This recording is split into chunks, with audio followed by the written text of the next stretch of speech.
সবাই নিজেরা ছবি দেখছেন তাদেরকে যে মারধর করা হয়েছে, আপনারা তো দেখছেন।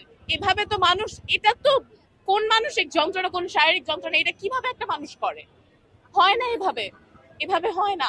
প্রত্যেকটা রাত আমরা ঘুমাইতে পারি না, প্রত্যেকটা রাত আমরা ভয় থাকি কখন পুলিশ আসবে, কখন বাসায় চেক করবে, কখন আমাদের শিক্ষার্থীদের উঠায় নিয়ে যাওয়া হবে। আমাদের সবার কাছে ভিডিও ফুটেজ আছে, আমাদের ফোনে না থাকলেও এগুলো ইন্টারন্যাশনাল মিডিয়ার কাছেও পৌঁছায় গেছে। আচ্ছা, আমরা নয় মিথ্যা বলতেছি, আল জাজিরা মিথ্যা বলবে, বিবিসি মিথ্যা বলবে?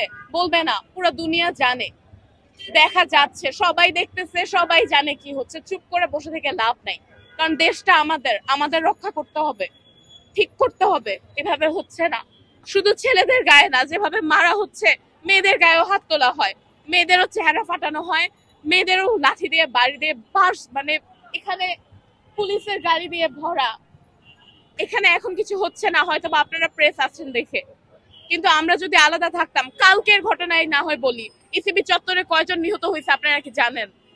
11 জনের বেশি নিহত হয়েছে। সায়েন্স ল্যাব থেকে অ্যাটলিস্ট 48 জনকে গ্রেফতার করা হয়েছে। তাদের মধ্যে থেকে কিছু বের করে আনতে পারছি, তাদের মধ্যে থেকে এখনো অনেকে আটকা। কেস যাদেরকে দিয়ে দেওয়া হয়েছে সেটা নিয়ে তো আমরা কিছু আর করতে পারবো না। শুনানি দেওয়া হয়েছে, শুনানি হয়নি, ফার্স্ট হিয়ারিং ডিলেড।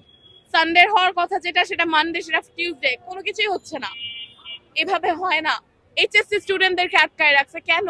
ওদের পরীক্ষা চলতেছে।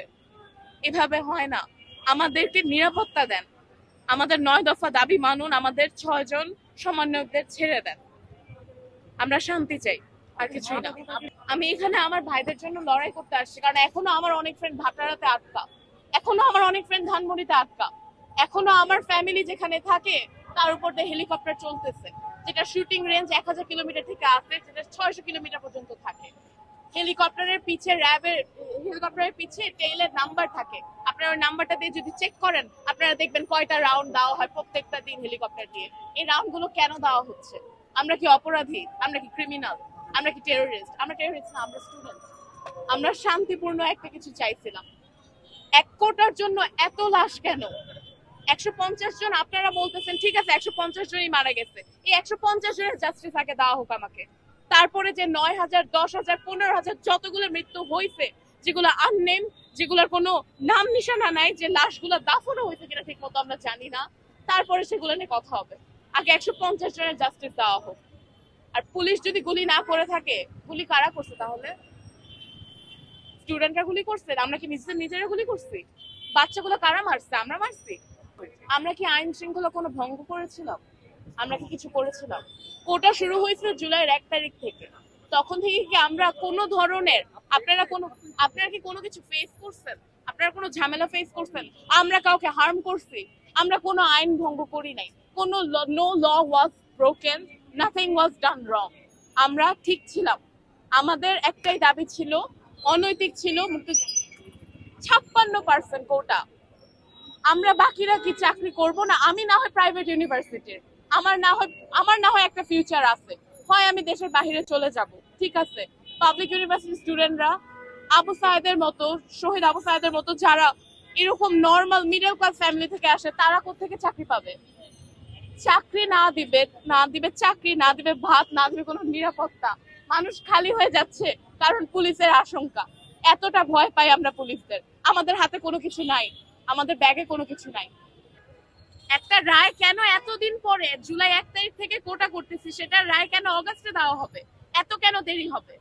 আজকে কেন সাগর রুনি হত্যার কাণ্ডের সেই ছোট 5 বছরের মেয়ে, আজকে সে 17 বছর, আজকে সে কেন রাস্তায় নিরাপত্তা চায় তার জীবনের এখনো?